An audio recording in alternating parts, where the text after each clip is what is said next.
was a decorated general with a heart of gold, liking them to all the stories he told. Past battles won, legends of old, seasoned veteran in his own time. But on the battlefield he gained respect for fame, with many medals of bravery and straps to his name. Grew a beard as soon as he could to cover the scars on his face, and always urged his men on. But on the eve of great battle with the infantry and dream, the old general tossed in his sleep, wrestled with its meaning. He awoke from the night to tell what he had seen, walked slowly to his tent. All the men stood fast with the chest in the air, with the courage and the blood and the fire and the stare. And it was a great morning, they were wondering how it would fare, till the old general told them to go home. He said, I've seen the others, and I have discovered that this fight is not worth fighting.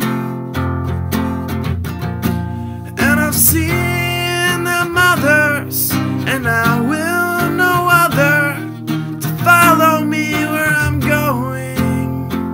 So take a shower, shine your shoes, you got no time to lose. You're a young man, you must be living. Take a shower, shine your shoes, you got no time to lose. You're a young man, you must be living. Go now, you are forgiven.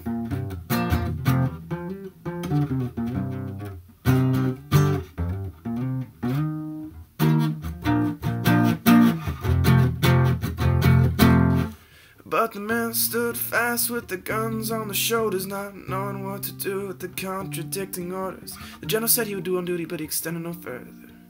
The men could go as they pleased, but not a man moved with his eyes gazed straight ahead. So one by one they stepped back, and not a word was said. And the old general with his left, his own words echoing in his head.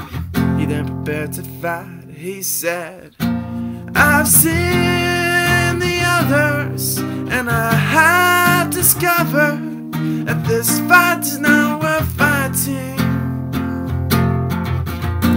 And I've seen them others, and I will know other to follow me where I'm going. Take a shower, shine your shoes, you got no time to lose. You're a young man, you must be living. Take a shower, shine your shoes, you got no time to lose. You're a young man, you must be living. Go now, you are forgiven.